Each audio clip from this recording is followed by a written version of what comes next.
Congressman Tim Burchett. Congressman, welcome to National Report.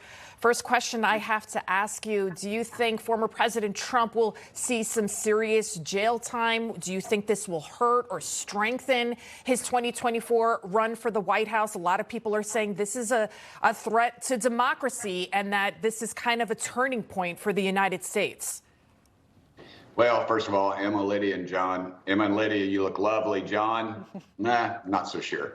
But, I spoke with President Trump, I guess a little over a week ago. And, it's funny, you see him on stage and he's very boisterous and outgoing, but one-on-one, he's very compassionate and just a very kind-hearted person, really. I mean, it's the side you don't see. And this has taken a toll on him. It's taken a toll on our country. And I fear these liberal courts that we have in New York. I mean, they're not prosecuting people for pushing somebody in front of a subway or attacking people or raping and murdering. They're prosecuting a former president on a misdemeanor charge that the statute of limitations has run. It's Mr. Potato Head kind of justice. I don't know if y'all remember Mr. Potato Head, if y'all are old enough to remember it. You had this potato-like thing, and you reach into the box, and you put a pair of lips on, you put an ear, and, it's just mix and match of the law that they pulled in. And it's a misdemeanor, and they're charging it as a felony. The statute of limitations is run, and the people that are the other side are a disbarred attorney and a former porn star that owes the president $300,000 in a libel case that she's apparently not paid yet. So, this thing is ridiculous. I think the American public sees it. I think 65% of the people polled in a Winnipeg poll said that in fact they see this as just a political attack. So those are pretty good odds in the political game. But here's what they're after. If they can get Trump knocked off the ballot in New York, this just sets a precedent. We'll see this across the board. You'll see this as a process of attacks all over the country on conservative candidates. And America better wake up. These so-called 20 million evangelical Christians that decided to stay home and put Joe Biden in the White House this last election, this is what you get. This is what you get. George Soros run amok, puts $1 million in this guy's race. He's done it all over. He's elected people to Congress. He's done people all over the country.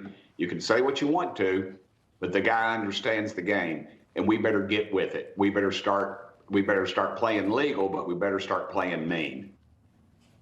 You, of course, make changes at the ballot box as to what you're alluding to there, Congressman. I just wanted to play this soundbite. Again, this is Trump's attorney, Joe Takapina. He was reacting to the former commander-in-chief, the indictment here. Here's what he had to say.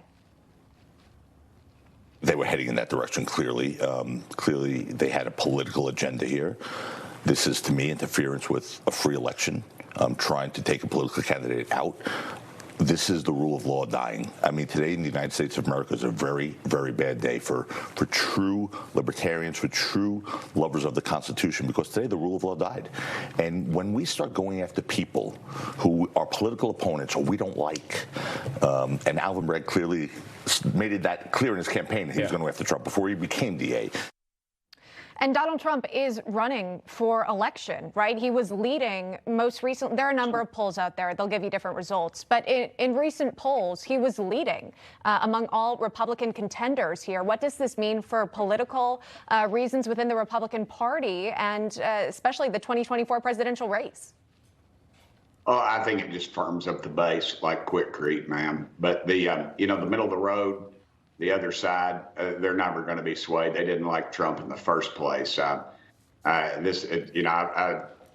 of mine texted me last night, a dear friend of mine, a fireman, and I said, you better put your headgear on because the road's going to get a little bumpy, and it is going to get worse. It's just like, you remember the Black Lives Matters riots. They got by with that, and then they tore down all these statues. Now they see what they can do. Now they've moved to the judicial system. They see what they can do. They're moving. Americans need to wake up about what is going on in this country, and we better get to the ballot box. I can't stress that enough. The federal, the state, the local level. We are being attacked every step of the way, and this is total anarchy. This is not something and it's by design, oddly enough. These folks are just the marionettes. They're just running the strings on the puppet, and these folks are just doing it. This is a total disgrace. The American public realizes it, and we better wake up. So on the other side here, former House Speaker Nancy Pelosi tweeting that the grand jury has acted upon the facts of the law. No one is above the law, and everyone has the right to a trial to prove their innocence. Hopefully, the former president will peacefully respect the system which grants him that right. So a lot of people are talking about this, saying that Trump has to prove his innocence and not the usual innocence until proven guilty. What's your reaction to that? Completely backwards misstatement of our Constitution, our founding fathers. You're innocent until proven guilty. That is what the law says. You don't prove you're innocent. You're innocent until proven guilty. Charles Manson was innocent until proven guilty. This is just another overstep by the far left, and they're allowed to do it, and no one is calling them out in the legacy media. Those talking heads, those yuck heads on the other stations, they'll be just, oh, this is the greatest thing in the world. This is what we need more of. No, it is not. This is a complete violation of our Constitution, of our due process. It is just a travesty all the way across. There's no other way to put it. And it's a dark day for America when something like this is allowed to go on, and it's not being called out by everyone, the left and the right. Because I'll guarantee you, when the shoe's on the other foot and we start doing this kind of thing, you'll hear about it. But by then, it's going to be too late. We'll have already lost our country. All right. We'll have to leave it right there. Our conversation for the day, Tennessee Congressman Tim Burchett. Thanks for joining us, sir. And you look great, sir. Thank you.